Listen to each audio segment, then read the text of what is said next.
Here to share their insights about President Bongbong Marcos' first SONA, we have with us via Zoom political analysts Ramon Casiple and Jean Encinas-Franco. Mr. Casiple, Professor Franco, welcome to The Big Story. Hello, good evening. Good evening. Let's just jump straight into it. Mr. Casiple, Professor, your thoughts on the SONA? Well, it was a very positive SONA. He actually recognized the problems, pandemya, the economy, and all the things that he said. But I think the prevailing SONA speech was full of actually positive proposals for the incoming administration.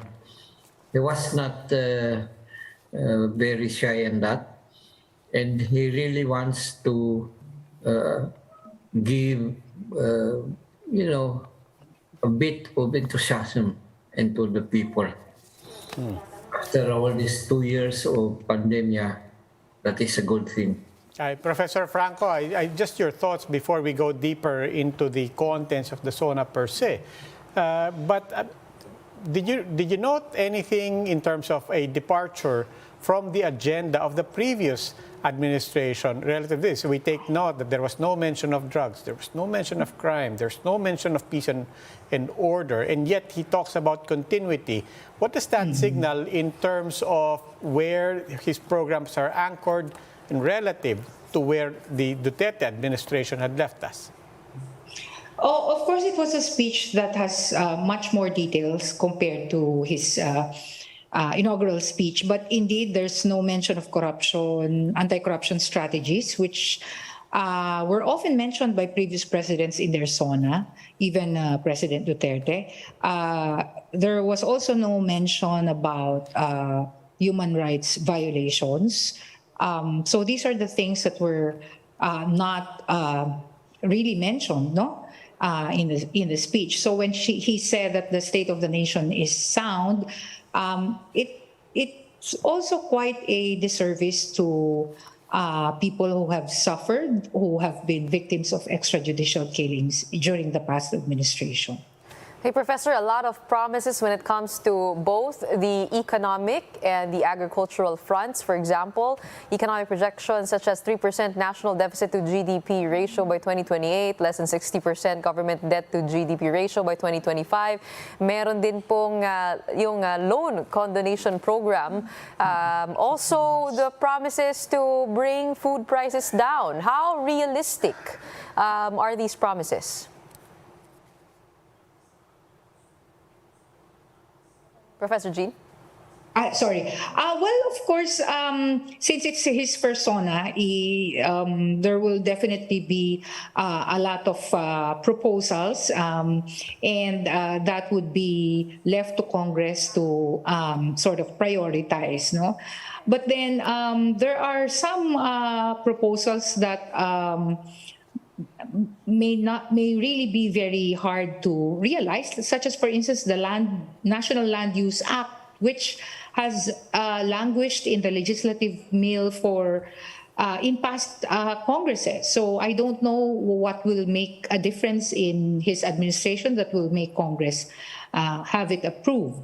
I also do not agree that, for instance, that the K-12 program must be reviewed.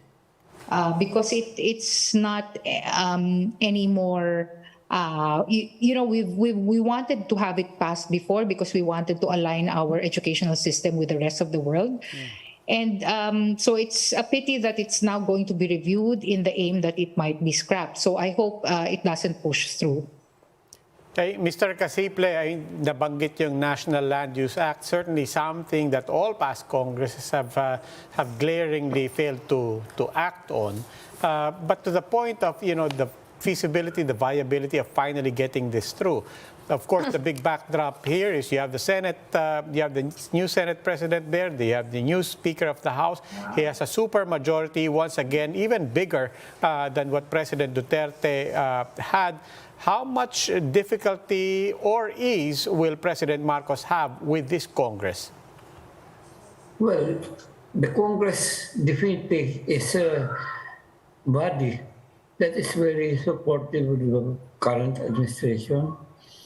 The administration itself has a good president and vice president partnership coming from the same party. So that, first of all, uh, defines this administration. We don't have a conflicting administration in this category. Professor Franco, uh, among other things, the president promised a lot of work on mass transport, the subway system, continuing the railways, and so on, but he did not mention the transport sector. He did not mention what the fallout might be and what the future might hold for drivers and operators of buses and jeepneys. Could you speak to that? And also, what happens after a SONA when you make so many promises? What awaits the president starting tomorrow? Yeah, it's true that the transport sector and their conditions were not mentioned, and that usually happens when decision making is top down. So I guess in future reports or in future conversations that the president would relay to the nation, it is best that there are also consultations with the transport sectors or other sectors involved in a certain policy that it wants to push. The other thing is that what happens after the SONA, I was also expecting that given what Mon Casiple said earlier about the fact that he has a supermajority in both houses of Congress, it would be best that he revive the Legislative Executive Development Advisory Council, or the LEDAC, which has proven to be effective in the past in terms of shepherding priority legislative agenda in both houses of Congress. So it would be great if there was mention of this, and even if it was mentioned, probably in the coming days he could sort of inform the people that it's going to be revived. Okay, from transport, let's go to education. Both of you are professors. There was a lot of talk about the education sector, specifically giving the best supplies to students, and also emphasizing that it's not about history, it's not about revising history. And he emphasized on providing connectivity, devices. But another thing that was not touched upon was the welfare of teachers, raising teacher salaries. Your thoughts on that, Professor Mon? Well, it can be expected that this is the first SONA, therefore a lot of details would be lacking. That is why we need to see if the placement of the vice president in the education sector will have something to do with it. I am suspecting that the ones to announce specific policies would be the vice president, but that's an assumption. But certainly in the SONA, education was given a huge priority, particularly with regards to modernization. The aspect of internet is heavily confined to this discussion. I think the president is well aware of the requirements of such type of modernization of education. How about the English-speaking people? That line that he wanted to emphasize the Filipino people to be well-versed and to continue on with our competitiveness in that market. Professor Jean? Yeah, he's not the first president to have mentioned that. Gloria Macapagal Arroyo, when she was president, kept on harping on our English language abilities. But then I think if you relate it to our labor migration policies, it's not just English that should actually be taken care of, but the fact that a lot of our OFWs, a third of them are actually domestic workers, no? So we need to protect them, and we know that it's difficult to protect them when they are already outside the country. So I hope that the bilateral agreement that they want to forge with Saudi Arabia really pushes through. Mr. Casiple, one final question. After the inaugural address, one thing that people took note of was really it was very thin on foreign policy.